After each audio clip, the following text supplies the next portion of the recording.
¿Qué significa realmente ser humano? ¿Es la conciencia lo que nos define o la carne que habitamos? ¿Y qué pasaría si la ciencia, en su deseo de comprendernos, cruzara el límite que separa al observador del monstruo? Durante décadas, rumores han circulado sobre un proyecto conocido solo como The Human Experiment. Nadie sabe exactamente dónde comenzó. Algunos dicen que fue en Europa del Este, después del colapso de la Unión Soviética. Otros aseguran que tuvo sus raíces en laboratorios secretos durante la Guerra Fría, donde los límites éticos eran un obstáculo, no una norma. Los documentos nunca se confirmaron, las grabaciones supuestamente destruidas. Pero los testimonios coinciden en algo inquietante. Seres humanos fueron usados como materia prima, como si fueran piezas intercambiables de un rompecabezas biológico. Se hablaba de un grupo de científicos que trabajaban bajo una organización sin nombre, movida por una sola pregunta: ¿podemos mejorar la especie? Pero esa búsqueda no era por evolución, era por control. Los sujetos eran personas sin identidad, indigentes, prisioneros, huérfanos, individuos que no serían buscados si desaparecían. A algunos se les prometió alimento y refugio, a otros la cura para enfermedades imaginarias. Lo que recibieron fue otra cosa. Los primeros experimentos comenzaron con trasplantes celulares cruzados, tejidos de animales injertados en cuerpos humanos, intentos fallidos de hibridación genética y terapias de regeneración que buscaban crear vida a partir de la descomposición. Muchos murieron en las primeras fases, pero sus muertes no detuvieron a los científicos. Las documentaron. Fríamente, sus cuerpos fueron sometidos a radiación, privación sensorial y drogas psicotrópicas diseñadas para borrar la mente y reescribirla. ¿Puede una persona seguir siendo humana cuando su mente deja de pertenecerle? ¿Dónde termina la ciencia y dónde comienza el crimen? Uno de los informes filtrados, conocido como Archivo 12B, describía sujetos que habían perdido por completo la capacidad de sentir dolor, hambre o empatía. Se decía que algunos podían permanecer inmóviles durante horas, observando a los investigadores con una expresión vacía, como si algo en su interior se hubiera apagado. Otros mostraban una conducta aún más perturbadora. Imitaban las voces del personal médico, repetían sus palabras con precisión, pero sin comprenderlas. Según ciertos fragmentos atribuidos a un investigador llamado Dr. Havel, el experimento no buscaba solo estudiar la resistencia del cuerpo humano, sino crear una conciencia colectiva, una mente compartida, libre de emociones, perfecta para obedecer órdenes. En una de sus notas escribió: «Cuando el individuo desaparezca, habremos eliminado la raíz del sufrimiento humano». Pero lo que lograron fue lo contrario. Se dice que en 1987, un fallo en el sistema de contención provocó una fuga. 3 sujetos escaparon del complejo. Uno fue encontrado a kilómetros de distancia, desnudo, cubierto de heridas autoinfligidas, murmurando una sola frase: «Ellos siguen adentro». Nadie volvió a hablar del proyecto. Los informes fueron destruidos, los laboratorios cerrados y los nombres de los involucrados desaparecieron. Años después, un video supuestamente recuperado de la Deep Web mostraba una habitación de azulejos blancos, una cámara colgando del techo y una figura humana inmóvil en el centro. Durante 5 minutos no se movía. Luego, lentamente, giraba la cabeza hacia la cámara y sonreía. El archivo fue titulado The Human Experiment.mp4. Desde entonces, nadie ha podido confirmar su autenticidad. Los pocos que afirman haberlo visto aseguran que no muestra sangre, ni gritos, solo una sensación de algo que no debería existir. Quizás eso sea lo más perturbador, no el dolor, sino la ausencia total de humanidad. ¿Hasta dónde llegaría la ciencia por comprender lo que somos? ¿Y si, en ese intento, descubre algo que no debería existir?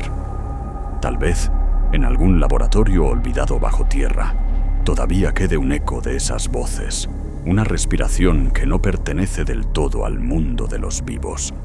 Porque hay experimentos que no se hacen para entender la vida, sino para probar qué tan cerca podemos estar de perderla.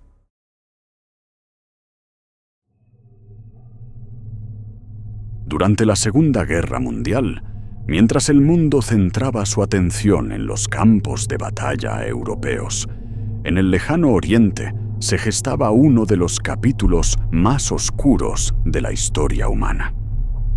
En las heladas tierras de Manchuria, una región ocupada por Japón, se levantó un complejo secreto conocido como Unidad 731. Oficialmente, se presentaba como un centro de investigación para la prevención de epidemias y el abastecimiento de agua del ejército japonés. Pero tras sus muros se escondía una maquinaria de horror científico sin precedentes. La Unidad 731 fue creada en 1936 bajo la dirección del teniente general Shiro Ishii, un microbiólogo brillante, pero despiadado. Su objetivo era desarrollar armas biológicas y químicas que pudieran otorgar al imperio japonés una ventaja definitiva sobre sus enemigos. Sin embargo, para lograrlo, Ishii y su equipo llevaron a cabo experimentos humanos con un nivel de crueldad que aún hoy resulta difícil de imaginar. Los prisioneros, a quienes los científicos llamaban deshumanizadamente marutas, palabra que significa troncos, eran en su mayoría chinos, coreanos, rusos y prisioneros de guerra aliados.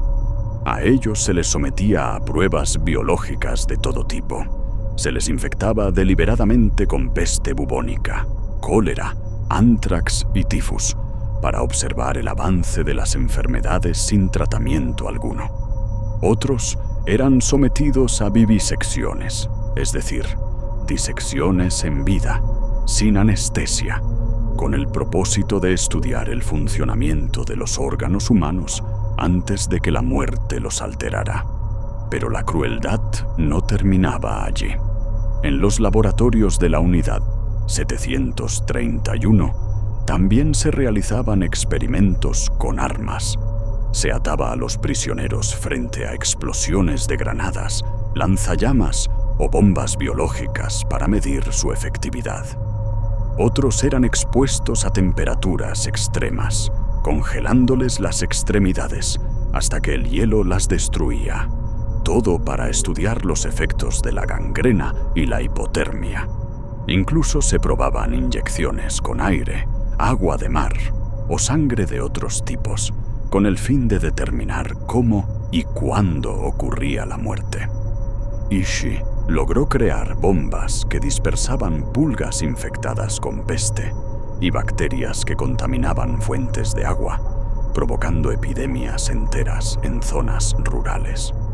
A lo largo de casi una década de operaciones, se estima que más de 10.000 personas murieron en los laboratorios de la Unidad 731. Y si se incluyen las víctimas de las armas biológicas lanzadas sobre aldeas chinas, el número podría superar las 200.000 muertes.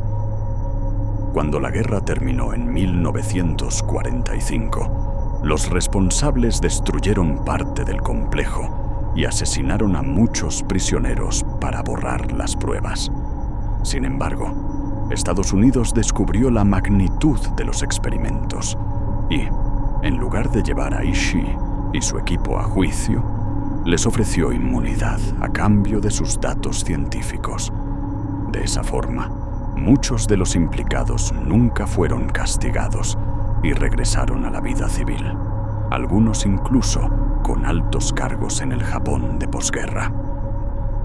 El lugar donde se encontraba la unidad 731, cerca de la ciudad china de Harbin, se ha convertido hoy en un museo conmemorativo, un sitio que preserva los restos del complejo y los testimonios de los sobrevivientes. Las ruinas del edificio, los instrumentos quirúrgicos y los documentos rescatados son una advertencia permanente sobre lo que ocurre cuando la ciencia se divorcia de la ética y la compasión. La historia de la Unidad 731 no es solo una historia de guerra, sino de hasta dónde puede llegar el ser humano en nombre del progreso o del poder. Fue el infierno, bajo la apariencia de un laboratorio, un recordatorio silencioso de que incluso en la búsqueda del conocimiento puede existir un punto sin retorno.